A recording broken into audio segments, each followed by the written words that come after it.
Life of Cervantes. The history of literature records numberless instances in which genius, regarded with indifference in its own time, has received only from after generations the tribute of just appreciation.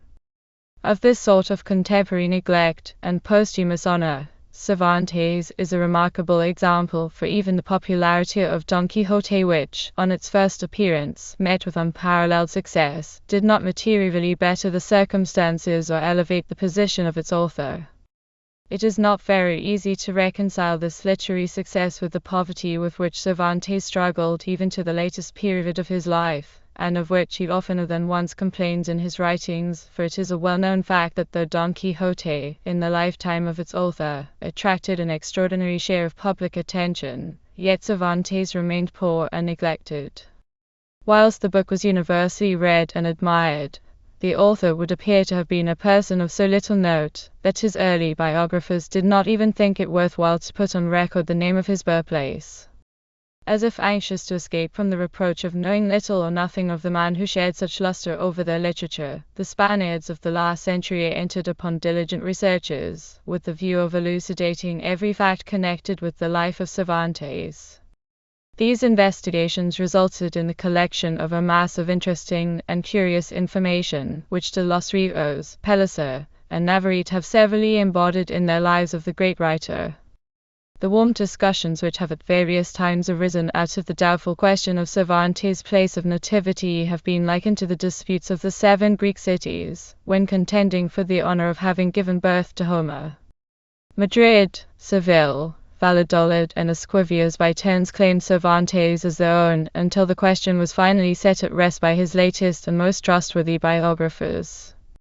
On the authority of indisputable evidence, it appears that Miguel de Cervantes Saavedra was born at Alcalá de Henares in the year 1547. The day of his birth is not known, but it has been ascertained that he was baptized on the 9th of October. The family of Cervantes was of noble descent. Father Sarmiento states that its earliest members were settled in Galicia, and that their place of residence was within the bishopric of Lugo. Their rank was that of Ricachambres Grandes. Subsequently, a branch of the family removed to Castile, and, in the Spanish annals of the beginning of the 13th century, the names Cervantes and Cervantes are frequently mentioned with honorable distinction. Gonzalo de Cervantes, the founder of the branch whence the great writer was descended, fought gallantly at the storming of Seville under Ferdinand Roman III, and was endowed with some estates on the partition of the territories wrested from the Moors. A descendant of Gonzalo de Cervantes married a daughter of the house of Saavedra, from which circumstance some members of the Cervantes family added the name Saavedra to their own. On the invasion of South America by the Spaniards, the name of Cervantes was carried to the New World by the emigration of several members of the family. In the beginning of the 16th century, we find a Juan de Cervantes filling the post of corregidor in the town of Osuna. He had a son named Rodrigo, who, in the year 1540, married Dona Leonora de Cortines, the daughter of a noble family residing in Barajas. 4 children were the issue of this marriage. The eldest was a son named Rodrigo II, and third, 2 daughters, named Andrea and Luisa, and the 4th and youngest child was Miguel, who subsequently became illustrious in the annals of literature.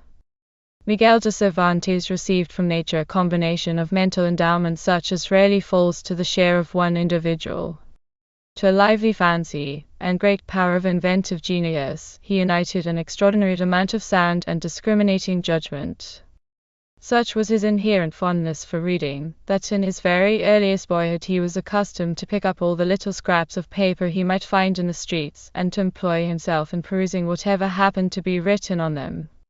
His gay and humorous disposition was tempered by refined taste, and, to quote the remark of his biographer, Antonio Pellicer, the character of his mind altogether resembled that ascribed by Horace to Lucilius.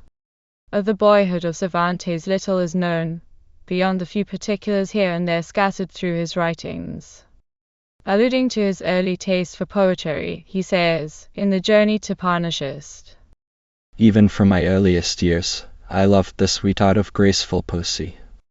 In another of his works he tells us how, When a boy, he was taken to a theatre, where he saw Lope de Ruda act. That the performance of that celebrated comedian and dramatist made a powerful impression on his mind is evidently shown in his mature years. It is not impossible that his taste for dramatic literature received its first impulse from the acting of Lope de Ruda. It would seem that Cervantes was destined for one of the learned professions, and on attaining a suitable age, he was sent by his parents to the University of Salamanca, where he remained for the space of 2 years. Some of the lights and shades of his student life are interwoven in the novellas exemplares, and also in the second part of Don Quixote.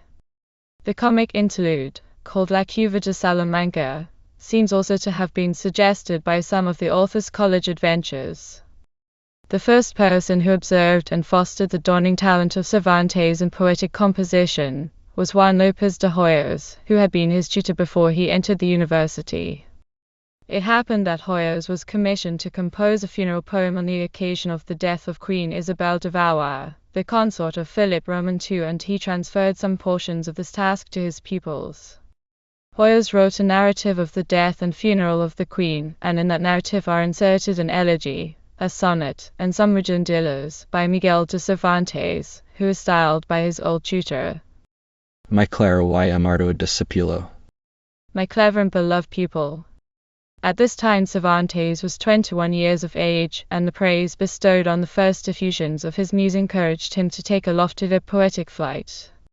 There is reason to believe that about this period of his life he produced Valna, a pastoral romance, in the style of Montemayor and Gil Polo, but this, together with most of his early productions, are now lost, a few only being preserved in the Romancero General. The time soon arrived when the young poet felt the necessity of directing his talents and energies to the means of obtaining a livelihood for his father, though in circumstances which enabled him to pay for his education, was not sufficiently rich to maintain him. An opportunity which placed it in his power to gain some little emolument occurred in the year 1568, when Cardinal Julio Quaviver visited the court of Castile in the quality of legate from Pope Pius V. Cervantes entered the service of the cardinal, and in the same year accompanied him to Rome. He filled the situation of Camero, which may be presumed to have been an office partaking somewhat of a domestic character, but it is a well-known fact that even young Spanish nobles did not, at that period, disdain to accept similar appointments in the households of popes and cardinals. The desire of seeking the world, or the prospect of gaining a powerful patron and a good ecclesiastical appointment were inducements for filling situations which otherwise might have been considered degrading. The vivid impressions produced by this first great journey on the mind of Cervantes are obvious even in the works of his later life. In Purcell's Y Sigismondo he makes 2 pilgrims wend their course through Valencia, Catalonia, and Provence to Italy, the route by which there is reason to infer he himself travelled to Rome. The descriptions of scenery in the production just named bear the stamp of personal recollections. That he was particularly charmed with Catalonia is evident from the interesting sketches of scenery and manners of that part of Spain, interspersed through the Galatia, as well as from those in the novel of Las Dos Doncellas and Don Quixote. The residence of Cervantes in Rome, though not long in duration, was permanent in his remembrance.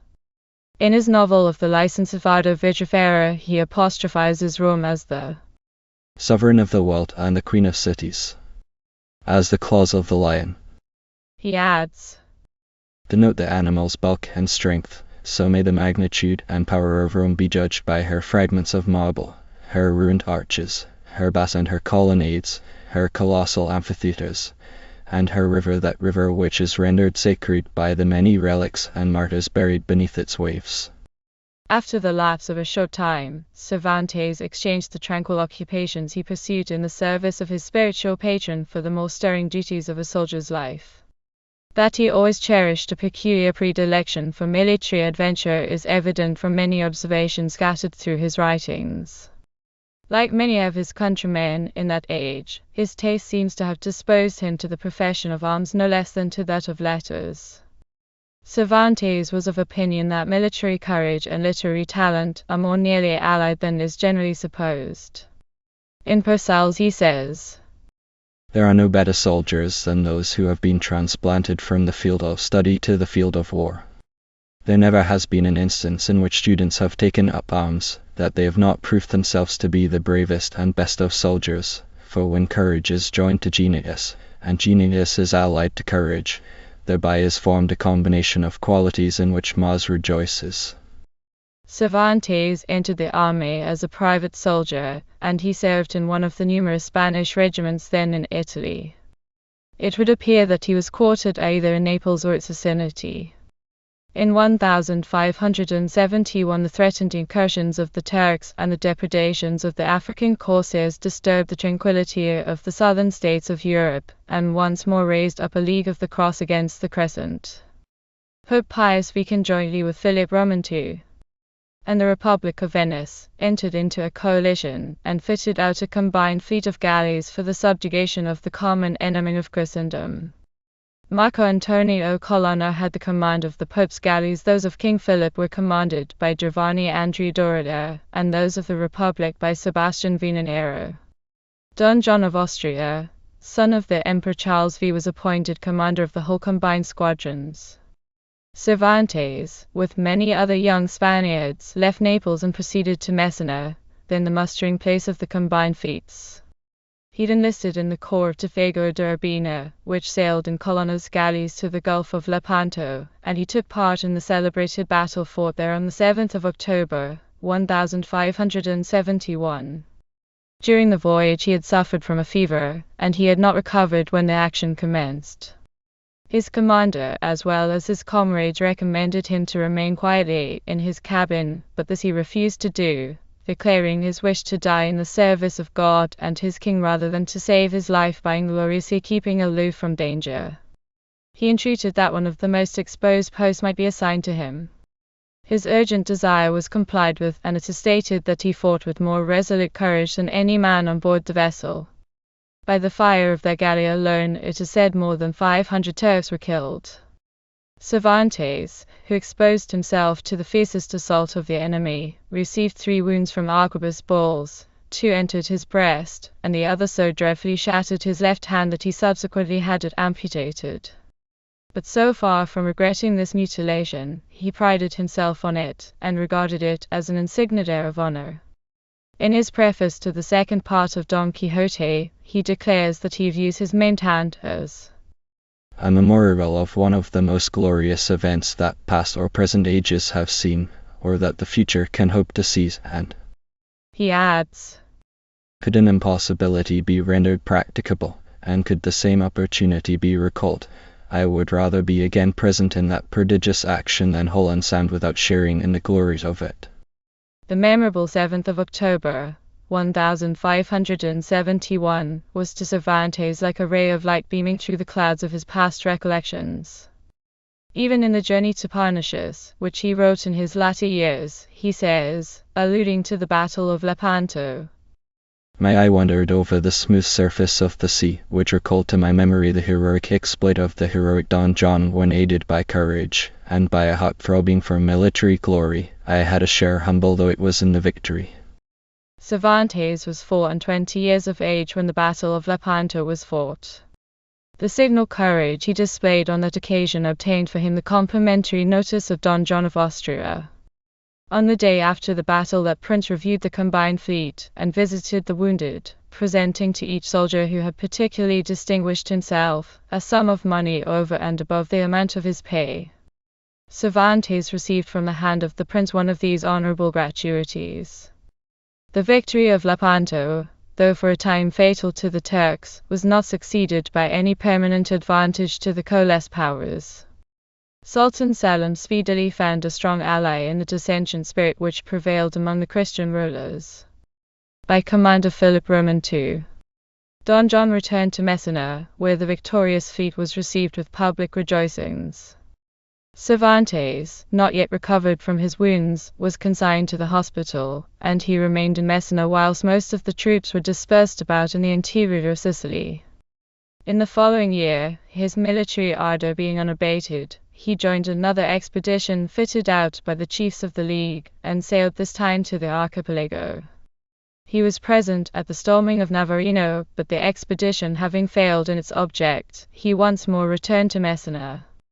The following winter was spent in preparations for a new armament, but owing to the secession of the Republic of Venice from the League, the Spanish and Papal forces alone were found insufficient for attacking the Turks, and in consequence King Philip determined to fit out an expedition against Tunis. The object of the king was merely the dethronement of al-Luch Ali in favor of merely Mahomet, but John of Austria, to whom was entrusted the command of the expedition, hoped to found for himself an independent sovereignty in Africa, and in furtherance of this object, the Pope promised his aid. No sooner did the fleet appear within sight of Goleta than the garrison retired from the fort, and the inhabitants of Tunis took to flight. A single regiment then sufficed to take possession of the fortress and the city, and there is good reason to conjecture that Cervantes was in the ranks of that regiment. Don John, having erected a new fort, took possession of Biserta, and leaving behind him a portion of his force, he returned once more to Sicily. Cervantes, with the regiment to which he belonged, proceeded to Sardinia, where he remained during the winter of 1573 to 1574. He was afterwards sent to Genoa, which was then agitated by insurrectionary movements.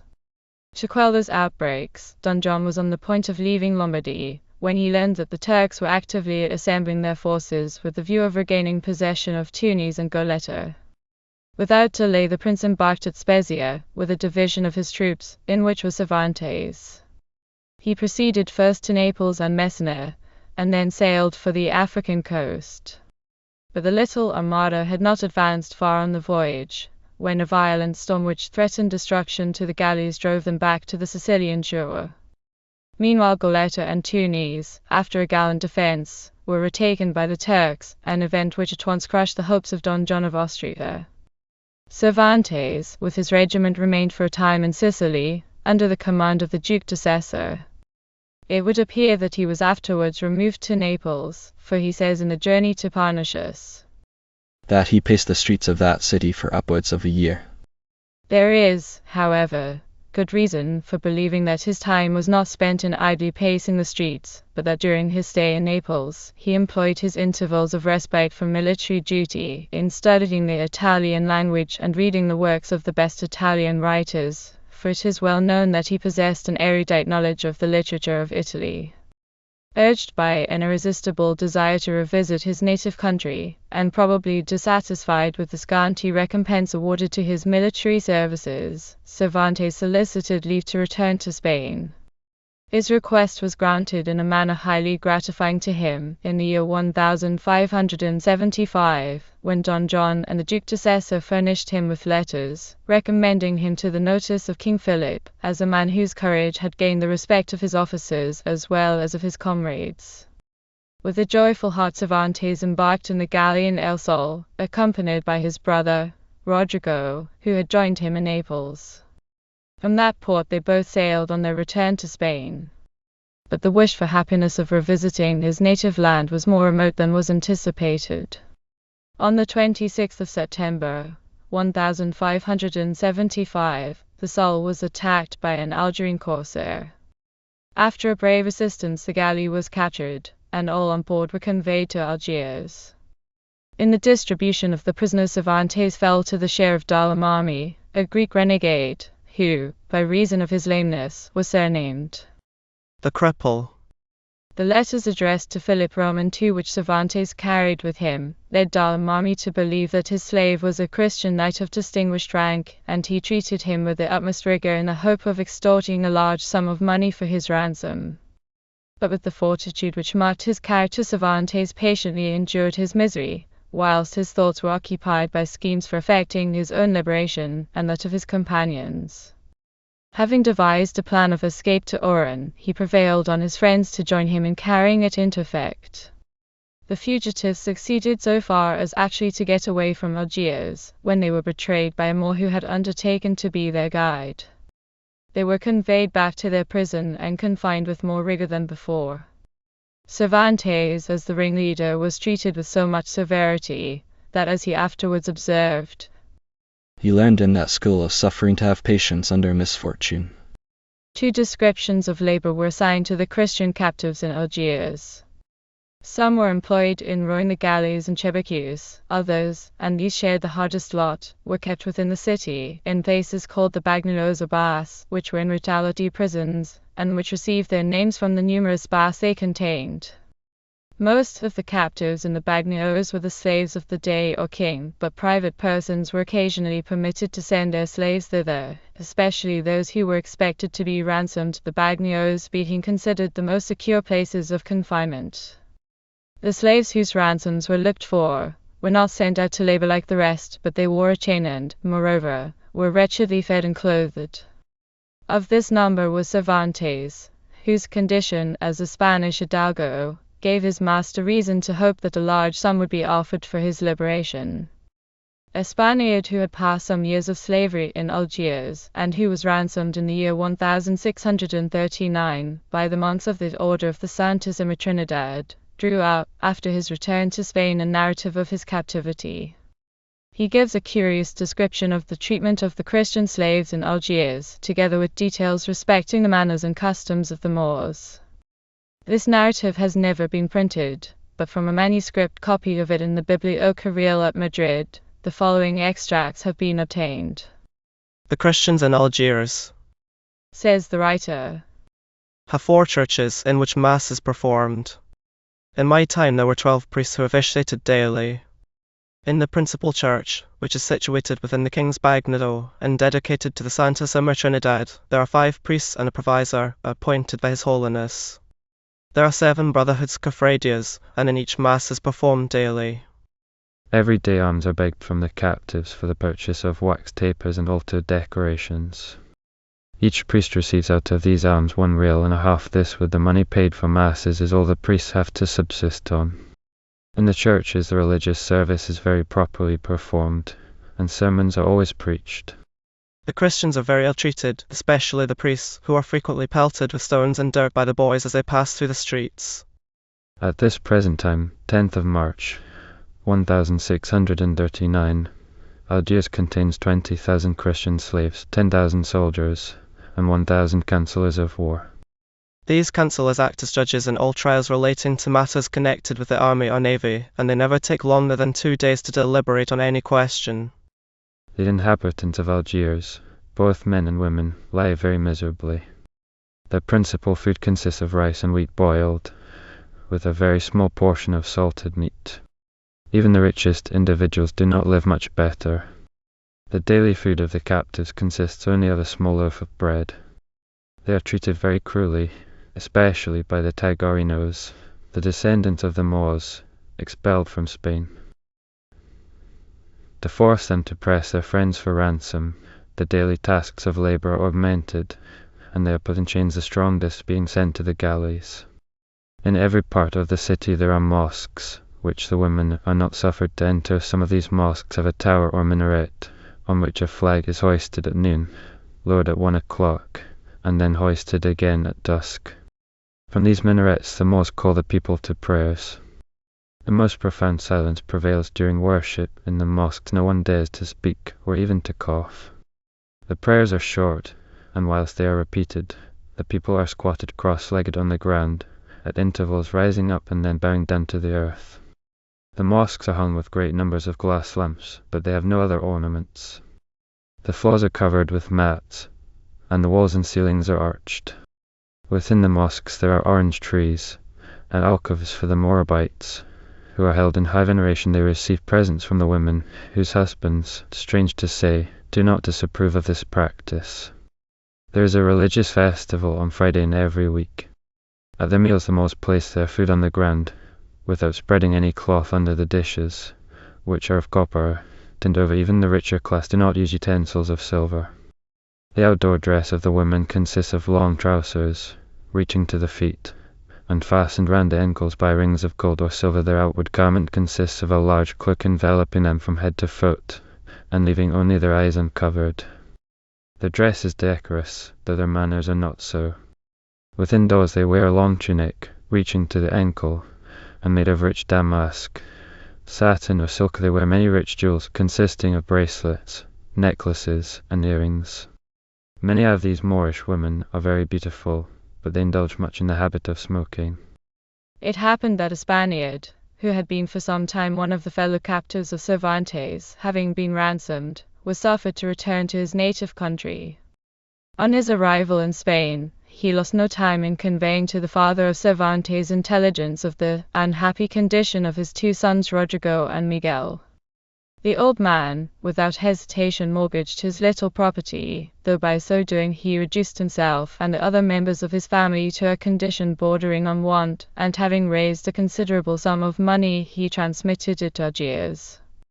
The two brothers were thus placed in a condition to treat for their liberation. But Dalamami demanded so high a ransom for Miguel to Cervantes, that the latter generously resigned his share of the money sent from Spain in favor of his brother Rodrigo, who obtained his deliverance in August 1577. On his departure, Rodrigo promised to spare no exertions for making known the condition of the captives to persons of influence in Spain, so that some effectual measure might be adopted for their liberation. It was proposed that a ship dispatched from Valencia or from the Balearic Islands should cruise along the African coast, keeping watch so as to be in readiness to receive the captives whenever they might have an opportunity of effecting their escape. Rodrigo Cervantes carried with him, on his departure from Algiers, a letter from one of the prisoners, a Spanish nobleman, related to the house of Alba. This letter, it was hoped, would have great weight in furthering the execution of their enterprise. Cervantes had concocted the scheme for the escape of himself and his friends, and every preparation had been made for enabling them to carry it into effect. A little to the west of Algiers, there was a garden close to the seashore. It was attached to a villa belonging to Aga Hassan, then Dey of Algiers. Hassan, who was a Venetian by birth, had originally been the slave of the celebrated Acharli.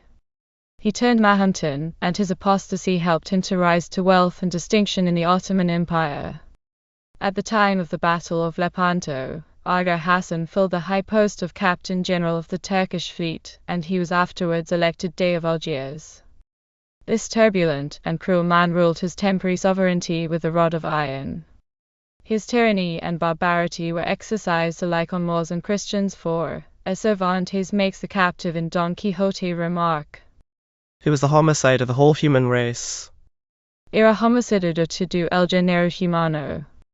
Aga Hassan's garden was under the care and superintendence of a gardener, who was a Christian slave and a native of Navarre. Cervantes, having made himself acquainted with this man, induced him to make an excavation under the garden in the form of a cave. As early as February 1577, some months prior to the departure of Rodrigo Cervantes, this excavation was in progress, and several Christian slaves who had escaped from bondage had taken refuge in it.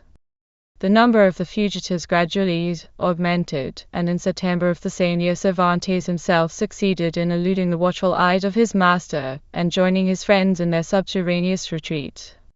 He had accurately calculated the time when the expected ship would near the African coast. It did so on the 28th of September, but stood off during the day, so as to keep out of sight, and at night standing close inshore, the vessel gave the signal to the captives. This being unluckily unobserved by some Moorish slaves, who happened to be on the spot, they gave the alarm. The vessel immediately put back, but shortly afterwards made a second attempt to near the shore, which ended in failure, and she was captured. But this disaster, discouraging as it was, did not subdue the hopes of Cervantes and his companions, who determined to remain in a hiding place to await another opportunity for attempting their escape. But their schemes were frustrated by the treachery of a slave, who had been a renegade from Islamism to Christianity, and whom the fugitives had incautiously admitted to their confidence. This slave, who was surnamed El Dorador, again turned renegade, and by renouncing Christianity entitled himself to the reward of his twofold apostasy and treachery. The Dey, who claimed all runaway slaves as his own, dispatched a troop of soldiers to the garden. The cave was searched and the fugitives captured. The details of this event are related by Father de Vego de Hido, a Spanish ecclesiastic, who was contemporary with Cervantes, and who wrote a history of Algiers. Alluding to the seizure of the fugitives in the cave, Hido says, The Dey's emissaries took especial care to secure Miguel de Cervantes, a hidalgo of Alcalá de Henares, who was the contriver of the whole scheme. He then adds, It was a most marvelous thing that these Christians remained hidden in the cave, without seeing the light of day, some for 5 or 6, and others for so long as 7 months, sustained all that time by Miguel de Cervantes, and this too at the peril of his own life, for several times he was on the point of being hanged, impaled, or burnt alive, for the bold adventures by which he attempted to restore his comrades to freedom. Had his good fortune been equal to his courage, enterprise, and skill, Algiers would at this day have been under Christian rule, for to no less an object did his designs aspire. The gardener, who was a native of Navarre, was hanged by the feet. He was a very good Christian. Other incidents which occurred in that cave, during the 7 months that those Christians remained within it, and of the bold enterprises hazarded by Miguel de Cervantes, a particular history might be composed. Finding that himself and his friends were in the power of their captors, and that it was fruitless to attempt resistance, Cervantes at once declared himself the sole contriver of the scheme, and begged that, as he alone was guilty, the whole punishment might devolve on him. This avowal caused him to be put in chains, and amidst the scoffs and insults of the populace, he was conducted to the presence of Aga Hassan. With fearful threats the tyrant sought to intimidate him into a confession that he had accomplices, and to denounce them, for his object was to make it appear that Father Jorge Olivar, the Redentor, or slave ransomer, of the Crown of Aragon, was implicated in the affair.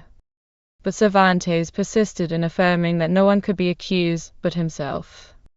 Nevertheless, the barbarous Hassan forthwith condemned all the fugitives to death. The unfortunate gardener was hanged, and Cervantes and his friends would doubtless have shared the same fate, but that, luckily for them, Hassan's cupidity triumphed over his cruelty. The prospect of ransom money saved the lives of the prisoners, but they were thrown into one of the most loathsome prisons in Algiers, and subjected to all sorts of privation and misery. But in spite of their bitter sufferings, the captives, most of whom were Spaniards, did not yield to despondency. Each one cheered himself and his companions by pleasant stories and recollections of their dear native land. The song and the dance, the versions ardently loved by every Spaniard, were not wanting to enliven the gloom of their prison house. By turns they recited or sang their old national romances, and the heroic deeds of their ancestors inspired them with courage. Their religious festivals, too, were celebrated with all the ceremony which circumstances admitted of, and the prisoners even succeeded in getting up some dramatic representations. In those palmy days of the Spanish drama, the passion for histrionic performance had taken firm root in the public mind. So popular and universally admired were the comedies of Lope de Rueda, that Spaniards, who had been for years out of their native country, could recollect and repeat by heart favorite passages and scenes from them. It is well known that Cervantes drew from his captivity in Algiers the subjects of 2 plays which he wrote at a subsequent period of his life, and in which he depicts the sufferings of the Christian slaves.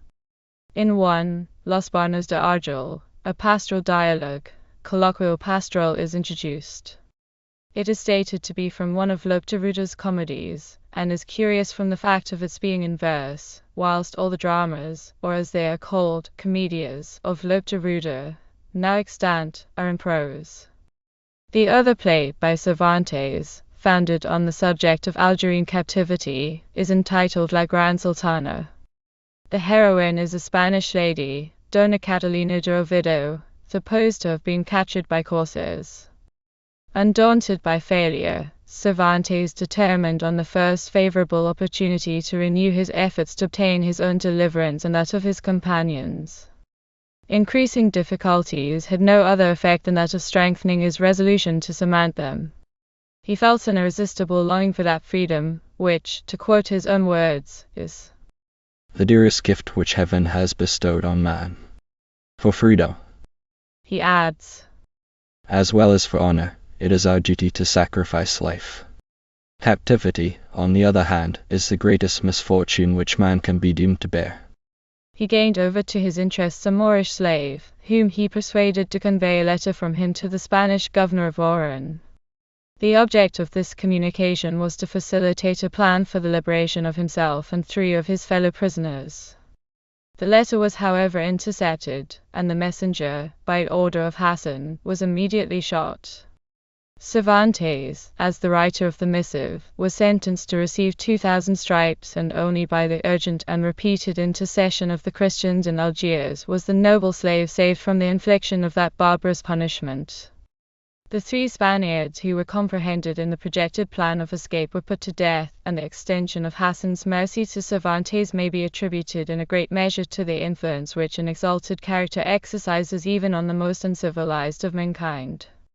Another, and to all appearance, a more practicable plan of escape, contrived in 1579, was foiled by the treachery of a Dominican monk. Hassan, to whom the design was disclosed, affected at first to have no suspicion of it, hoping by that means to ensure its detection. The Christians, however, soon learned that their project was discovered. A native of Valencia, settled as a merchant in Algiers, had promised to aid the escape of the prisoners. This man spared no endeavors to prevail on Cervantes to slip away furtively and unknown to his companions. He even undertook to convey him safely on board a vessel about to sail for Spain, for knowing that the Moors would resort to every extremity to extort a confession, the merchant feared that his own life and property might be endangered. Cervantes had by this time broken from prison, and was concealed in the house of a friend, and consequently he might with perfect ease and safety have effected his escape on board the ship in the manner proposed. But he would not listen to the suggestion of deserting his companions, and he quieted the apprehensions of the merchant by the most solemn assurance that neither the fear of torture or death would wring from him a word of avowal that could in any degree compromise a friend. Meanwhile, an order of the day was proclaimed through the streets of Algiers, commanding the slave Cervantes to deliver himself up, and warning those who might harbor him that they would incur the punishment of death. The fugitive, anxious to screen his friends from all risk, surrendered himself. Aga Hassan, without a moment's hesitation, ordered him to be hanged. After his hands were tied behind his back, and the rope put round his neck, he was informed that he might yet save his own life by the disclosure of his accomplices. But, faithful to that generosity of feeling which was one of the most prominent traits in his character, Cervantes persisted in declaring that he alone had wished to escape, but to avoid being further pressed by questions, he named as the accomplices of his design 4 Spaniards who had, some time previously, obtained their liberation by the payment of ransom money. The intercession of an influential renegade, who was an attached friend of Cervantes, induced the Dey once more to spare his life, but he was thrown into a dungeon of the Bagnio, heavily fettered, and watched with the strictest vigilance.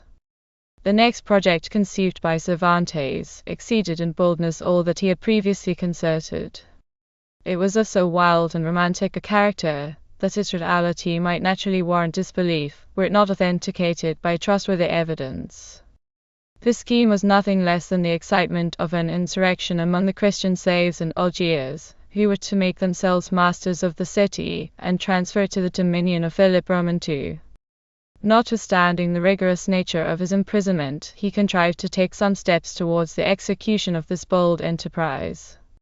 Whether the project was thwarted by discovery, or to what other cause its frustration was assignable, does not clearly appear. Certain it is, however, that the Dey of Algiers regarded Cervantes as the boldest and most ingenious of all his Christian slaves. Father Diego de Hida relates that so greatly did Aga Hassan fear Cervantes that he used to say, He should consider his slaves, his barks, and the whole city of Algiers perfectly safe, could he but get rid of that one-handed Spaniard. At length, the freedom so ardently sighed for, and for the attainment of which so many fruitless efforts had been made, was recovered, the time when even Cervantes himself, sanguine as he was, had well nigh relinquished all hope of ever again being restored to his country. In the year 1580, Juan Gil and Antonio de la Bella, 2 monks of the Order of the Santissima Trinidad, were sent from Spain to Algiers, the former as redentor, or slave ransomer, for the province of Castile, and the latter in the same capacity for the province of Andalusia. The father of Cervantes was by this time dead, and the family were left in rather straitened circumstances. Nevertheless they succeeded, by dint of great exertion, in raising some money to assist in ransoming their relative. Dona Leonora de Cortinas, the mother of Cervantes, contributed 250 ducats, and Dona Andrea de Cervantes, his sister, gave 50. The family naturally hoped that the high testimonials of courage and merit, furnished in favor of Cervantes by his former military comrades, together with a letter of recommendation from the Duke de Sessa to the king, would gain the interest of the court in his behalf. But the appeals addressed to that high quarter were responded to with only lukewarm interest, and accordingly the monks departed with a sum very inadequate to the accomplishment of the object of their mission, which was to obtain the release of some of the principal captives. Dona Leonora de Cortinas furnished the Redentors with a description of her son, setting forth that he was a native of Alcala, and the slave of Dalamami, the captain of the day's barks, that he was 33 years of age and had lost his left hand. A description of himself given by Cervantes to the authorities in Algiers is as follows. A native of Alcala de Henares, aged 31, of middle height, having a thick beard by Barbado, disabled of the use of the left arm, and wanting the left hand, captured on board the galley El Sol, when on his passage from Spain to Naples, where he had been long in the service of His Majesty. The Redentors arrived in Algiers on the 29th of May, 1580. At that very time the Dey was on the eve of resigning his authority in favor of another Pacha, who was elected to the government of Algiers. Hassan, who had been recalled by the Sultan to Constantinople, was preparing to return thither. Cervantes, being one of the captives he intended to take with him, was actually on board a galley, and ready to sail for the Turkish capital, when the slave ransoms arrived in Algiers. There was no time to be lost, and negotiations for the ransom were set on foot without a moment's delay. The demand demanded was more than double the sum which the Redentors were authorized to pay. However, Father Juan Gil made up the deficiency by devoting to the release of Cervantes a portion of the money advanced by the friends of other captives, who being then absent from Algiers, the ransom could not be effected. The Redentors pledged themselves to refund the money on their return to Spain, and by these arrangements, together with some abatement in the demand of Aga Hassan, Cervantes obtained his release on the 19th of September, 1580. But joyfully, as he hailed the prospect of returning to his native land, he nevertheless resolved, ere he should quit Algiers, to controvert certain calumnies circulated against him, which he conceived were calculated to impugn his honor. The Dominican monk, who had betrayed the last plan formed by the Spanish captives for their escape, and who had thereby incurred the hatred of all the Christians in Algiers, sought in revenge to cast on Cervantes the odium of having caused the failure of their enterprise. Cervantes, whose nice sense of honor urged him to free himself from even the slightest trace of suspicion, appealed to the testimony of 12 of his fellow captives, all of them men of high character and members of noble Spanish families.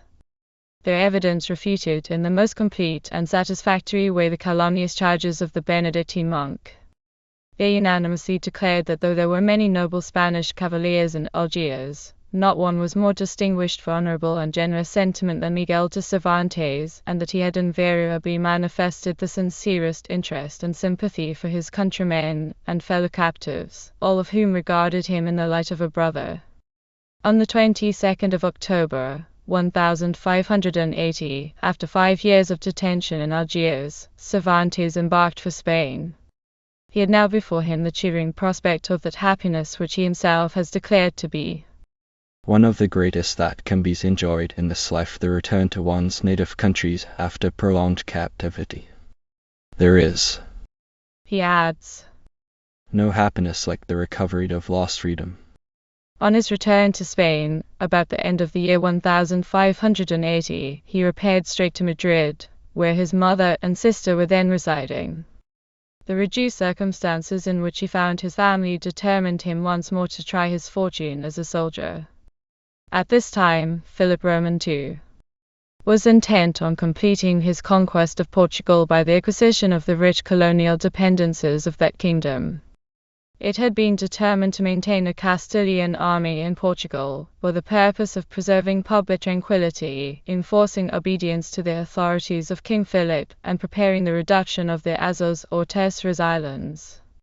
Rodrigo Cervantes, who on his return from Algiers had resumed military service, was now in the army of occupation in Portugal, and he was speedily joined there by his brother Miguel.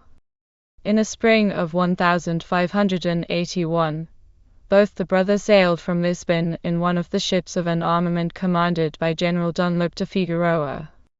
This armament was sent to the aid of Don Pedro Valdes, who had been commissioned to reduce the Azores Islands to the authority of the Spanish crown.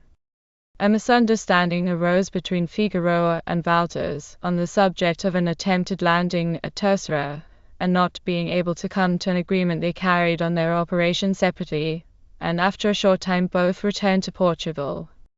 The Spanish government found reason to suspect that the pretensions of Don Antonio, Prior of Acrato, were secretly favoured by France and England, and that the ships of those powers, and especially those of France, kept up the spirit of rebellion in the Azores. Philip Roman II determined to repress these proceedings, and to take measures for the protection of the Spanish galleons employed in transporting the treasures of the colonies to the mother country. He accordingly ordered several armaments which had been for some time in preparation in the maritime provinces of Spain to assemble in the Tagus. It was understood that the French squadron had already put to sea with hostile designs on the Portuguese dependencies, and Philip, on receipt of this intelligence, gave the command of the Spanish naval force to the celebrated Admiral Don Alvaro de Bazan, Marques de Santa Cruz. The fleet, having on board several regiments of infantry, sailed from the Tagus on the 10th of July, 1582, and the Spaniards soon fell in with the French squadron. The result was an engagement in which the French ships were dispersed or destroyed. Cervantes states that he was himself engaged in this action together with his brother Rodrigo, but he enters into no particulars respecting it. Both the brothers likewise served in the expedition which sailed from Lisbon in the following year, 1583, under the command of the Marques de Santa Cruz. The Spaniards effected a landing at Terceira on the 23rd of June, and the result was the surrender of that island. The submission of the rest of the Azores speedily followed, and the partisans of Don Antonio were finally put down. The campaign being thus gloriously ended, Don Alvaro de Bazan returned to Spain, and on the 15th of September, he entered Cadiz greeted by signal demonstrations of popular triumph. On the Atlantic, as well as in the Levant, Cervantes had been an eyewitness of the gallant achievements of the great naval hero of Spain. As a soldier, he had served under his authority. As a philosopher, he had contemplated his virtues, and he rendered to his glory a poetic tribute of admiration and gratitude. He wrote a sonnet on Don Alvaro de Bazan, which was published by the licentiate Cristobal Mosquera de Figueroa in the Comentarios de la Jornada de las Islas Azores. In Don Quixote, he also pays an emphatic and well-merited compliment to the courage of the celebrated admiral, in that passage where the captive, describing the storming of Navarino, says, "In this campaign, the galley called the Prize, whose commander was a son of the famous corsair Barbarossa, was taken by the captain galley of Naples called the She-Wolf, commanded by that thunderbolt of war, that father of the soldiers, that fortunate and invincible captain Don Alvaro de Bazan, Marques de Santa Cruz." During the time he remained with his regiment in Portugal, Cervantes mingled freely in society, and made himself familiarly acquainted with the language as well as with the manners and customs of the people of the country. His society was sought, and wherever he went he was kindly and hospitably received. That his sojourn in Portugal impressed him with pleasing and grateful recollections is evident from the observations here and there scattered through several of his works, especially Purcell's. Contrary to the prevailing taste of his countrymen, for the Spaniards usually entertain no great partiality for the Portuguese language, Cervantes was charmed with it, pronouncing it to be a sweet and pleasing tongue. Lengthy, dulce, why agreeable. The people he characterizes as agreeable, courteous, and generous. Speaking of the women, he says, "The beauty inspires admiration and love. La hermosura de las mujeres admira y enamora." Lisbon he calls a great and famous city, and he declares that Portugal may altogether be regarded as the land of promise, tierra de promisión. With such strong predilections in favor of the country, and everything belonging to it, it can scarcely be matter of surprise that Cervantes should have become enamored of a Portuguese lady, and that the attachment should have been reciprocal. His biographers are silent respecting the connections of this lady, nor do they even mention her name, but all concur in stating that the fruit of this attachment was a daughter, who was known by the name of Dona Isabel de Saavedra. This daughter was the companion of Cervantes through all the vicissitudes of his subsequent life, and after his marriage she constantly resided under the same roof with him and his wife. On his return to Spain after the successful issue of the Azores expedition, Cervantes' pecuniary condition would seem to have been very similar to that of Horace after the Battle of Philippi. He found himself utterly destitute, and had no means of subsistence save such as he could procure by writing verses. Heretofore his life had been pretty equally divided between war and literature. Now taking up the sword and now the pen. Like many other eminent Spaniards of that age, who were distinguished equally as soldiers and writers.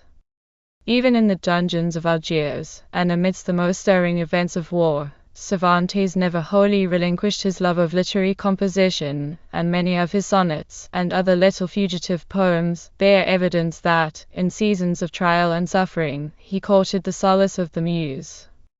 It has been conjectured, and with much appearance of probability, that many of the sonnets, canzonets, and ballads introduced in the Galatea were composed amidst the active duties of the author's military career and during the weary hours of his captivity. The Galatea was the first work which Cervantes submitted to the press, and it was published in 1584. It is a pastoral romance, partly in prose, and partly in verse, in the style of the Dehana of Montemayor, but exhibiting still greater resemblance to Gil Polo's continuation of Montemayor's poem. Very little ingenuity is shewn in the invention of the fable. It is merely an insipid story of pastoral life, in the affected and unnatural style so much in fashion in the 16th century. In this framework the author has grouped together a rich collection of metrical compositions, in all the various styles of versification practiced by the Old Spanish and Italian poets. The story, observes Butterworth, is merely the thread which holds the beautiful garland together, for the poems are the portions of the work most particularly deserving of attention. They are as numerous as they are various, and should the title of Cervantes to rank among the most eminent poets, or his originality in versified composition be called in question, an attentive perusal of the romance of Galatea must banish every doubt upon these points. Lope de Vega, and other contemporary writers, have affirmed that the shepherdess, who is the heroine of the romance, was not a mere imaginary character, but that under the name of Galatea Cervantes portrayed the lady to whom he was subsequently married. According to the same authorities, Cervantes represented himself in the character of Ercilio, Hasta en Ribers del Tajo, who was enamored of Galatea. Hasta renacida en las orillas del Cruel Rivo. It is also believed that the pastoral names of Thyrsis, Damon, etc. are merely fictitious denominations for several of the most celebrated poets of his own time. On the 12th of December, 1584, Cervantes was united in marriage to Dona Catalina de Salazar, a lady connected with a distinguished Spanish family. She was the daughter of Don Fernando de Salazar Vivas Medellano and of Dona Catalina de Palacios. Dona Catalina brought her husband some little fortune, upon which the newly married couple lived as long as it lasted. After his marriage, Cervantes definitively left the army, and for a time fixed his abode at Esquivias, in which town his wife's family resided. The proximity of Esquivias to Madrid enabled him to make frequent visits to the capital. There he formed acquaintance with most of the distinguished Spanish writers of the day, and he became a member of one of those numerous literary academies which in the reign of Charles V were established in Spain in imitation of those of Italy. About this time Cervantes began to apply himself zealously to dramatic composition. The taste for theatrical amusements, then so popular in Spain, rendered playwriting a ready mode of turning literary talent to profitable account. But there is reason to infer that inclination no less than the prospect of pecuniary gain prompted Cervantes to write for the stage, and the complacency with which, at a subsequent period of his life, he looked back to his early comedies proves that he thought himself entitled to no little distinction as a dramatic author. That he should so far have mistaken the true bent of his genius is one of those unaccountable fallacies of judgment from which even the shrewdest minds are not always exempt. Those of his plays which in the opinion of Cervantes himself possess peculiar merit are of that class which was so popular among the Spaniards of the 16th century and called comedias de capa y espada. In his Viaje del Panazo, alluding to these plays, the author says, "If they were not my own, I should declare that they merit all the praise they have obtained." One of them, La Confusa, he declares to be a good one among the best. La Confusa is one of the many dramatic works of Cervantes, which there is reason to fear are totally lost. Bautowec, whilst admitting the general failure of Cervantes as a writer for the stage, nevertheless declares that the high merits of the tragedy of Numancia might well pardon the self-deception under which the author labored in respect to the limits of his talent in dramatic literature. With all its imperfections, observes the celebrated German critic, the tragedy of Numancia is a noble production, and, like Don Quixote, it is unparalleled in the class of literature to which it belongs. It proves that under different circumstances the author of Don Quixote might have been the Shyless of Spain. The conception is stamped by the deepest pathos, and the execution, at least taken as a whole, is vigorous and dignified. The tragedy of Numancia and the comedy of El Trato de Argel Life in Algiers were accidentally discovered in manuscript about the end of the last century after having been supposed to be irretrievably lost. During the interval of his alternate residence in Esquivias and Madrid, it is computed that Cervantes must have written between 20 and 30 dramatic pieces. Among those successfully performed at the theatres of Madrid were Los Tratos de Argel, La Numancia and La Batalla Naval. In these pieces the author ventured to depart from the forms of the old Spanish drama, and these changes, together with other innovations he introduced, were very favorably received by the public. But in spite of this partial success, the scanty emolument he acquired by writing for the stage was inadequate to the maintenance of his family, the more especially as his two sisters were wholly dependent on him for support. For his brother Rodrigo, who was still in the army, was engaged in the wars in Flanders. At this time the position of Cervantes was peculiarly unfortunate and discouraging. He was now upwards of 40 years of age and deprived of the use of one arm, and neither his military services nor his literary labors had obtained for him any adequate reward. These considerations determined him to enter upon some other career of occupation less precarious than that which he had pursued since his retirement from the army, and he thought himself exceedingly lucky when an opportunity occurred, which enabled him to escape from the literary drudgery to which he had for some years been doomed. To quote his own words, he gave the finishing touch to his Galatea, and he produced several poetic works, of which the romance of Persal's y Sigismunda is the only one preserved. This poem, an avowed imitation of the style of Heliodorus, was preferred by the author himself to any of his other works, a preference at variance with the unanimous judgment of literary criticism. But with all its faults, its paramount beauties must be admitted, and the writer, who at the age of 68 could produce so glowing a creation of poetic fancy, may, to borrow Calderon simile, be likened to a volcano, in which, beneath a cap of snow, flow streams of fire. Cervantes dedicated Persals to his patron, the Count de Lemos, in a prologo or preface, which is one of the most graceful pieces of writing its author ever produced. This poem was finished in the spring of 1616, at which time the declining health of Cervantes began to excite the alarm of his friends. Hoping to derive benefit from change of air, he occasionally made visits to Esquivias, where his wife's family still resided. He went on one of those excursions only a few days prior to his death, and he himself related that whilst returning home to Madrid, in company with some friends, they were overtaken by a student, who joined in the conversation, and they all rode on together. This student, on recognizing Cervantes, greeted him with the titles of pleasant writer, the favorite of the muses, Escritor Allega. Auricus Georgia las Muses. In the course of conversation, Cervantes acquainted the student that he was suffering from dropsy, and that he feared the disorder would speedily reach a fatal crisis, adding, as it were prophetically, he thought he should not live beyond the following Sunday. The malady speedily assumed so formidable an aspect as to preclude all hope of recovery. On the 18th of April, 1616, Cervantes received extreme unction, and on the day following he finished the dedicatory preface to Persiles. When about to depart on the long journey of death, his memory reverted to some old Spanish coppers, which commence with the words, His tu el pie en el estribo. with one foot already in the stirrup.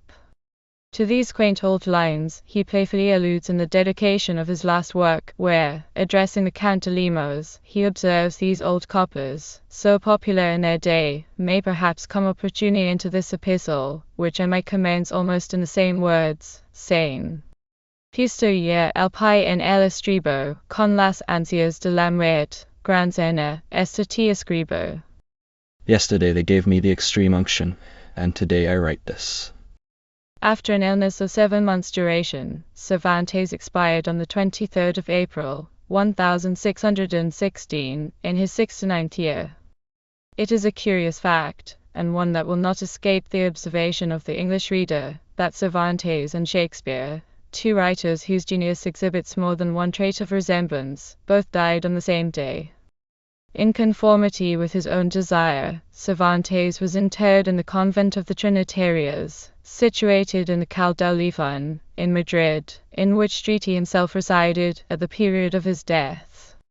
The quiet and unostentatious style of his funeral corresponded with his humble circumstances, and no monument or even inscription of any kind marks the spot where the ashes of Cervantes repose.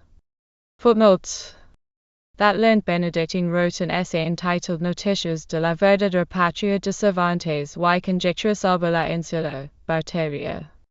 Observations relative to the native place of Cervantes, and conjectures respecting the island of Barteria.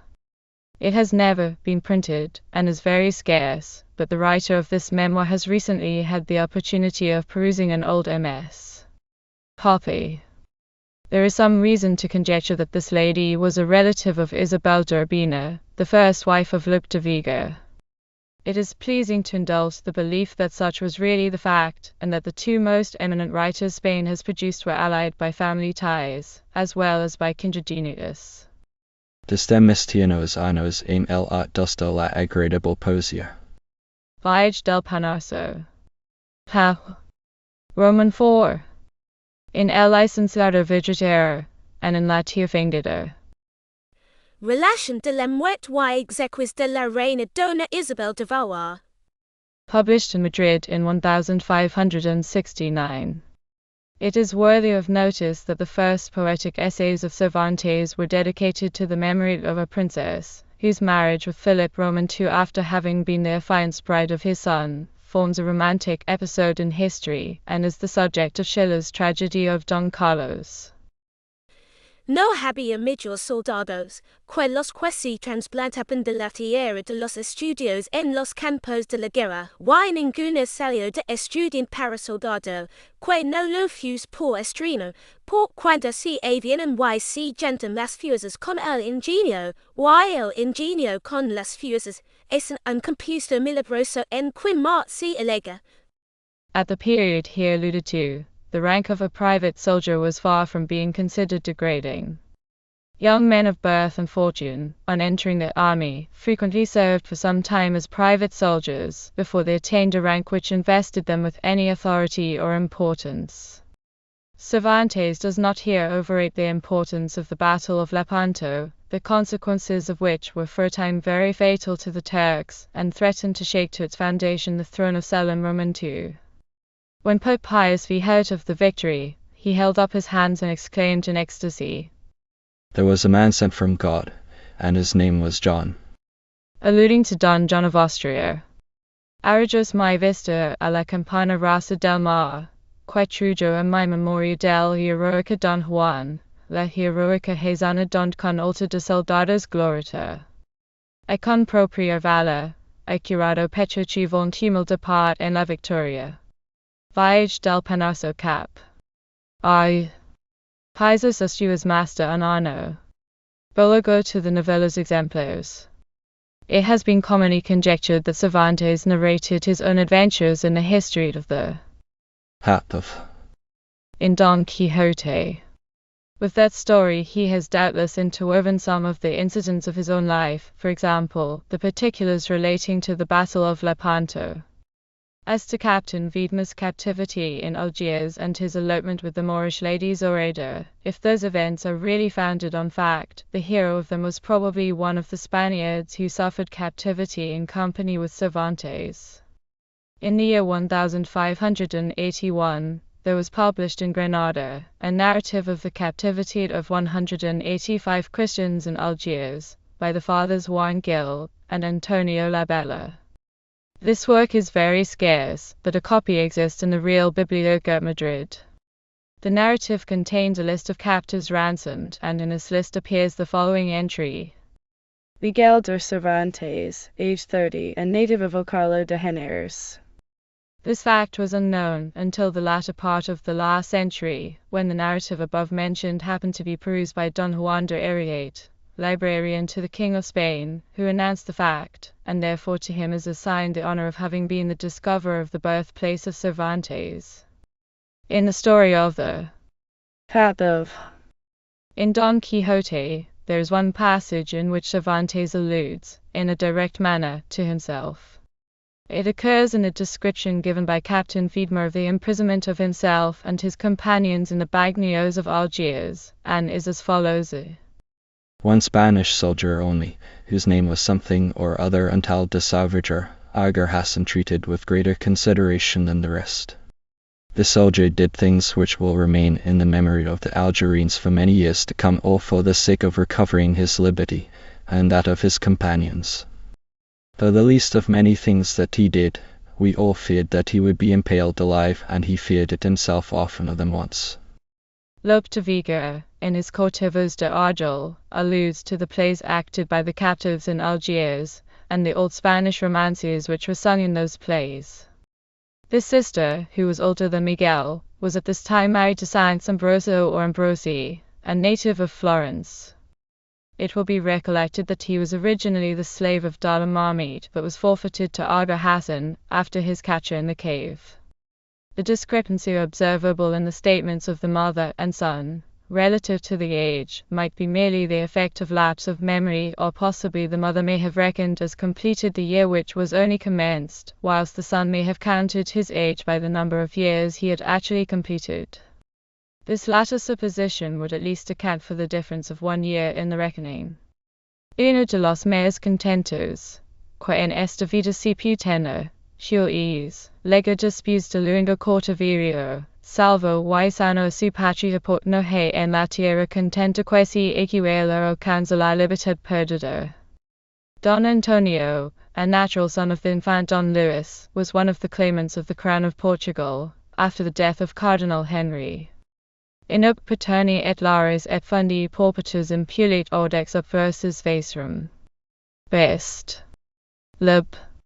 Roman 2. Tomando y la espada, y la pluma. Lope de Vega's Laurel de Palo. Bautawex. History of Spanish Literature. A shepherd of the banks of the Tagus. A shepherdess born on the margin of that river. Pellicer is of opinion that Cervantes intended the Galatea as an homage to the lady of his affections, a sort of literary courtship, not uncommon among the writers of that age. Catalina, the name of the lady in question, he observes, might by a slight change and the transposition of the letters be converted into Galatea. In like manner, he adds, the fictitious names given to the shepherds in the romance bear some resemblance to the real ones of the persons to whom they are supposed to apply, viz. Melizo for Mendoza, the celebrated Don de Vega de Mendoza, Loso for Luis Barabona de Soto, being the individual referred to. Literally comedies of the cloak and the sword. Their subjects were taken from the sphere of Spanish fashionable life, and they were pictures of the manners of the age. They were performed in the prevailing costume of the time, to which circumstance they owe their specific classification as plays of the cloak and sword. These observations occur in the adjunta or appendix to the Viage del Parnaso, in an imaginary conversation between Cervantes and one Don Pancracio de Roncesvalles, who describes himself to be a poet. By the grace of Apollo. Don Pancracio inquires whether Cervantes has written any plays, to which question our author returns the following answer. Sí, muchos. I oso mías me parecieron dignos de alabanza, como lo fueron los tratos de Argel, la Numancia, la Gran Tarcusir, la Batalla Naval, la Jerusalem, la Amaranta, el Bosque Amoroso, la Única y la Visor Ascender, hay otros muchos de que no me acuerdo. Mas la que yo más estimo y de la que más me precio, few, y es de una la modo la confesar, la cual, con paz y dicho, de cuantas comedias de copper y espada hasta hoy se han representado, bien pueden luego señalado por Buena entre las mayores. Bauteweck's History of Spanish Literature. Canto de Calliope. Si acoge al remediador que otros muchos perdidos en aquella ciudad civil se acogen, que es el al pasas a las Indias, refugiado wide amparo de los desesperados de España.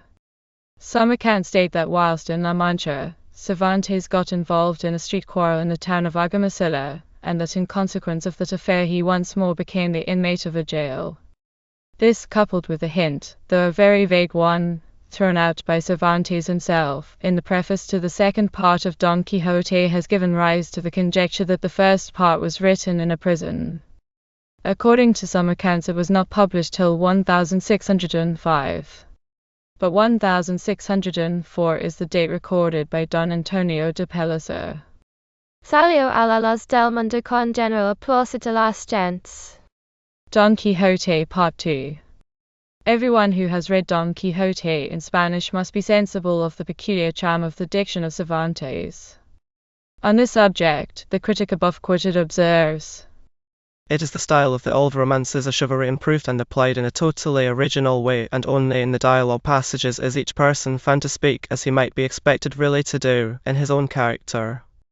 The speech of the Shepherdess Marcella is, by the same high authority, pronounced to be in the true prose style of Cicero, and altogether a composition which has seldom been equalled in any modern language.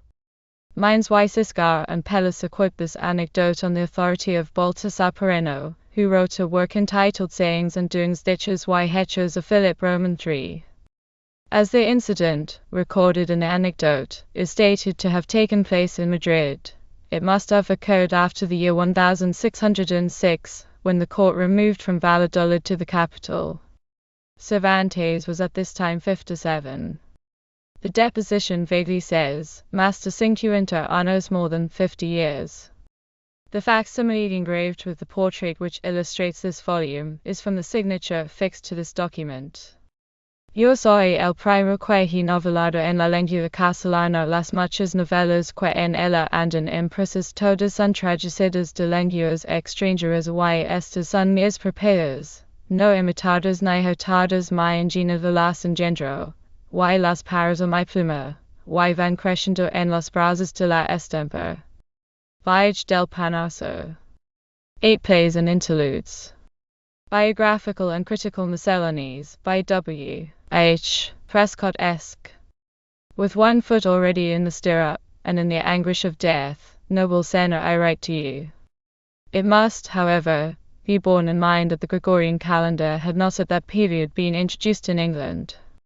El Buscapié, wherein is related what befell the author when he travelled to Toledo, in company with a student whom he met on the road. It happened, once on a time, that being on my way to Toledo, just as I was approaching the Toldana Bridge, I descried advancing towards me a student mounted on a most villainous-looking nag.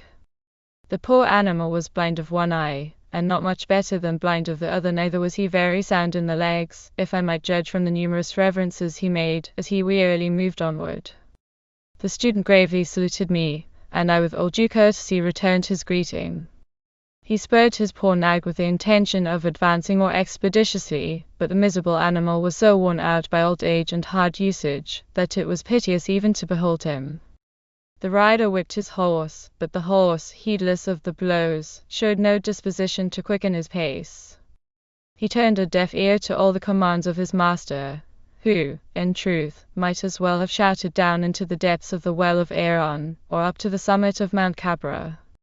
This contest between horse and rider had proceeded for some time, to my no small diversion, when, at length, the descendant of Babi Eka, as though suddenly roused by the severe treatment to which he was subjected, seemed determined not to proceed another foot. In proportion as he was urged to advance, he appeared resolved to stand stock still, or, rather, he showed more disposition to go backward than forward. Thereupon the rider flew into a furious rage, and began belabouring the unfortunate horse without mercy, though, as it proved this time, not without effect. Anticipating a smart stroke of the whip, which the upraised arm of his master was preparing to inflict, the animal began to kick and plunge, and after 2 or 3 curvets, both horse and rider came to the ground. I, seeing this mishap, pressed forward my mule, which, by the by, was anything but swift-footed. Having reached the spot where the unlucky student lay rolling in the dust, and uttering a torrent of imprecations, I quickly dismounted, saying, Compose yourself, Senna, and let me assist you to rise. These accidents must be expected by persons who journey on the backs of such crazy animals. Crazy animals, said he. It appears crazy enough, but I have only to thank the high spirit and mettle of mine for bringing me to this strait. Restraining my laughter as I best could, and with as grave a face as I was able to put on, I helped the fallen horseman to rise, which was no easy matter, for he appeared to be much hurt. Having got him upon his feet, I beheld before me the strangest figure in the world. He was short of stature, and on his shoulders there was a graceful hump, which might be likened to an estrum boat, tacked to sonnet, and which brought to my recollection the stanzas in praise of hunchbacks indited by the ingenious licentiate Tamuras. His legs were curved like 2 slices of melon, and his feet were encased in shoes 12 inches long, and perhaps, without incurring any mistake, I might assign to them even greater magnitude. The student raised his hands to his head, as if to assure himself that his pericranium had sustained no fracture. Feeling the effects of his fall, he turned to me, and, in a faint and languid tone of voice, said, that since I was a doctor, which he must have conjectured from seeing that I rode on a mule, he begged I would tell him of some remedy to cure his aching bones. I returned for answer, that I was not a doctor, but that even if I were as well skilled in the knowledge of medicine as Juan de Villalobos of the bygone time, or as Niccolo Monards of the time present, I could prescribe for him no better physic than rest and sleep, and I added, that as noontide was advancing, the best cure for his aching bones would be to recline for a while beneath the shade of some trees which grew by the roadside. They proposed we should seek shelter against Apollo's scorching rays, until, less suppressed by heat and weariness, we might each pursue our course. This is strange, resumed the student in the same doleful tone in which he had before spoken. Who could have imagined that by reason of the vicious temper of that unruly beast, the whole body of a bachelor of Salamanca should be thus bruised from head to foot? Mark me. I say of Salamanca, not of Alcala, where none but poor miserable fellows graduate, but by so doing they lose all the privileges and immunities enjoyed by Spanish hidalgos of Salamanca. Us, what a disaster has befallen me. They told me at the inn that I should find this horse restive and unruly. Nevertheless, he is a fine animal. His smooth sleek skin denotes his high breeding. How finely shaped are his limbs, how black and well-rounded his hoofs, and so hollow and dried underneath. His bastans are short, neither too high nor too low, thereby indicating strength. His forelegs are sinewy, and his shin short and well formed, the knees firm, smooth, and large. How full and fleshy are his hind quarters, and how round and expanded his chest. His nostrils are so wide and distended that one can discern the ruddy tint within them. His mouth is large, and the dilated veins are visible in every part of his fine head. Perceiving that my friend the bachelor was preparing to extend still further the catalogue of excellent qualities which were neither possessed by his horse, nor by any of his horse's race, I cut the matter short by saying, very composedly, Pardon me, Senna, if I cannot discredit in your horse any of the beauties and merits which are so apparent to you. The limbs which you admire appear to me very ill-formed. The sleek skin you extol to the skies is covered with marks and cuts, and as to his full black eyes, I wish I may lose my own eyes if I see anything in them but the overflowing of the vicious humours inherent in the nature of the miserable beast. To these remarks, which were taken in no ill part, my interlocutor rejoined with an air of doubt and misgiving. Well, probably it may be as you say, sinner, and not as I have fancied, but still you must admit that though I may be under a mistake, I have advanced nothing at variance with reason, and if I think I perceive what you cannot discern, my error may be occasioned by short-sightedness, a complaint from which I have suffered from my childhood, and which, being increased by much reading and no little writing, now afflicts me severely. You must know, sinner, that on my departure from the inn, I had with me a very handsome pair of spectacles, but this mischievous animal, instigated, no doubt, by some demon that possesses him, made 5 or 6 capers. I will not be certain about the precise number, but by one of them I was thrown into the river, from whence I escaped with a good ducking and the loss of my spectacles. So saying, the poor fellow heaved a sigh, which seemed to come from his inmost soul. Then, after a brief pause, he said, But without further delay, let us withdraw from the burning sunshine to the cool shade of those broad-spreading trees. There I may at least find a truce to the miseries which have this day beset me. We will tie the horse and mule to the trunks of the trees, and let them for a while feast on the grass which, in these parts, affords plentiful pasture for flocks and herds. Be it so, said I. And since fate ordains that I am to have the happiness of enjoying your company, here we will tarry until the ardour of P.H. Bus shall be tempered by the cool breezes of the coming evening. I have, pursued the bachelor, brought with me a couple of books wherewith to divert the weary hours of travelling. Both of them contain pleasant entertainment. The one consists of spiritual poetry, better than that of Sepidor. The other is a book of plain prose, and is written with no great judgment or skill. Now had it so happened that instead of going from Madrid to Toledo, we had been journeying from Toledo to Madrid, I could have shewn you 2 excellent books, which have been sent to me as a present from Senor Acidano. These books are so full of knowledge, and they treat of so many things that are and may be in the world, that with their help a man may, without much trouble, become wonderfully wise. Having reached the umbrageous spot where we proposed to rest, we tied up the horse and mule, and seated ourselves on Mother Earth. My companion then opened a leathern bag, which contained the books he had spoken of. The first he drew forth had for its title Versos Espirituales para la Conversión del Pecador y para el Menosprecio del Mundo. This is very sweet poetry, observed I, and it is imbued with a truly Christian spirit. I knew the author of this book. He was a friar of the Order of Santo Domingo de Predicadores that year, and his name was Pedro de Ezeners. He was a man of genius, and of much knowledge, qualities manifested in this little work, and in many of his other writings, which are circulated in manuscript, and are much esteemed by the learned. Nevertheless, said the bachelor, if I may candidly give my opinion, there is one thing which much offends me in this book. I dislike to see the graceful and pious language befitting to the Christian muse, mingled with the profane phraseology of heathenism. Who can be otherwise than displeased to find the names of God, of the Holy Virgin, and of the prophets, in conjunction with those of Apollo and Daphne, Pan and Syrinx, Jupiter and Europa, Vulcan, Cupid, Venus and Mars?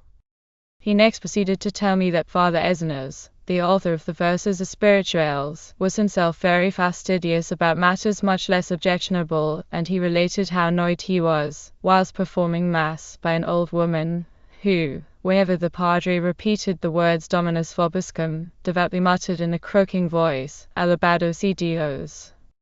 Father Ezeners bore with this patiently, during several days, but at length finding that the venerable Celestina persisted in her devout contumacy, he turned to her angrily, saying truly, My good woman, you have spent your long life to little purpose, since you know not how to respond to a Dominus Vobiscum, except by an Alabado si Dios. Now do recollect that though these are very good and very holy words, yet they are unsuitable where you apply them. You are quite right, friend bachelor, in your remarks on the Versos Espirituales of Ezeners. The fault you have pointed out is very objectionable, but with the exception of that fault, the work is one of the best ever written in Castilian verse, and for elevation of style, it may fairly compete with the most esteemed writings of the poets of Italy. Well, resumed the bachelor, greatly as you admire the verses of Eziners, I must confess that they are not so pleasing to me, nor do they sound so harmoniously to my ear, as the poetry of Aldana, or as that of an Aragonese writer, named Alonso de la Sierra. the latter is a most admirable poet, and his verses seem as if dictated by Apollo and the Nine. But, pursued he, closing the volume of Eziners, and drawing forth the other book from his leathern bag, here now is a work which, in my judgment, is not worth 2 ardates. It is full of fooleries and absurdities, a tissue of extravagant improbabilities, in short, one of those works which have an injurious effect on the public taste. So saying, he turned over a few leaves of the book, and I, glancing my eye upon it, spied on one of the pages the words El ingenioso Hidalgo. For a moment I felt astounded, and like one who, by a sudden surprise, is deprived of the power of utterance, but, soon recovering my presence of mind, I said, Pardon me, sinner, this book which you declare to be full of absurdity and nonsense is really very diverting, and instead of being injurious in its tendency, is perfectly harmless. It is a pleasant relation of some very amusing adventures, and its author deserves to be commended for having hit upon such a device for banishing from the Republic of Letters the absurd books of knight-errantry, with their affected sentiment and bombastic phraseology. Moreover, the author of this book is bowed down by misfortunes more than by years, and though he looks forward with hope to the reward that may possibly hereafter crown his labours, yet he is nevertheless disheartened to see the world so pleased with folly and falsehood, and to witness the annoyances and hindrances thrown in the way of talent. In courts and in palaces, and among the great and the high-born, it has become the fashion to disesteem men who follow the noble profession of letters, and no arguments that can be advanced against this misjudgment are strong enough to remove it. The consequence is, that when by chance an author of talent gains any influence by his writings, he is speedily cried down, and his life becomes a course of vexation and disappointment. All persons, said the bachelor, do not regard books of chivalry as fictions and impostures, and their authors as inventors of falsehood and foolery. Such books, though not approved by sages, are nevertheless admired and accredited by the mass of people. There are even men of wisdom and good understanding who put faith in the reality of the valorous achievements of those knights-errant who used to sally from their homes in quest of adventures, each devoutly repeating the name of the lady of his thoughts, and invoking her succour in the perils he was about to encounter, perils voluntarily sought by men who could not behold a grievance without endeavouring to redress it, or a wrong without attempting to right it. Would to heaven! And these words he uttered with a sorrowful look, that I could meet with some knight-errant who would undertake to right my wrong, I mean my hump, which is a grievance I should like to see redressed. But for that, and these unshapely limbs, my shortness of stature, a superfluous length of nose, a peculiar stare in my eyes, and too great an expansion of mouth, but for these trifles, I should be one of the most gallant-looking gentlemen in the world, and none would be more admired by the ladies, or more envied by the men. My mother's neighbours used to tell her when I was a little child that I was the living likeness of my father, who was a brave soldier in the army of the invincible emperor. He served in the war in Flanders, fighting in all the hottest battles and skirmishes, always the last to engage in the attack, and the first to commence the retreat. It happened one day that Captain Louis Cujarder, who held a command in the Lombardy forces, perceiving my father partly concealed behind a tree, thought he was a spy, and ordered him to be seized. But my father excused himself, saying that he was watching the movements of the enemy's infantry, for he had learned from a wounded Flemish soldier, one of the heretics, that the enemy proposed, after a feigned retreat, to make a sudden assault on our camp at its weakest point. With this, and on the intercession of some soldiers, who knew my father to be a man of courage and honour, Captain Louis Cujarder pardoned him, on condition that at daybreak. Stay, Senor la Senchite, said I. Whither are you straying? You are speaking of the ingenious hidalgo, Don Quixote de la Mancha, and, after fluttering like a butterfly from flower to flower, you have wandered to the heroic deeds of your father in the Flanders War. Between the one subject and the other, there is as much affinity as that existing between Rebalgo and Calanos. To this the bachelor replied, Such as I am, God has made me. Aristotle, you know, condemns taciturn people, and the old proverb says against the silent man be on your guard. Therefore I think it is well to be talkative. But, Senor, I presumed. If you will do me the favor to listen this I said, observing his loquacious disposition, I would remind you of another of our old Spanish proverbs, which is Albion cala lamansago. And there is another old saying, Quiddice el pandero no es to do vir. Right, Answered the bachelor, and no doubt you have heard the proverb andando gana la sina queno est in descuido. Therefore, sir, with your good leave, I will relate to you how my father came to be made a captain. It happened one day during a violent onset with the Flemish troops, that he was going about the camp, seeking a convenient place wherein he might take refuge. This, you must know, was before I was born or even begotten, for he thought it would be well to preserve himself for greater deeds.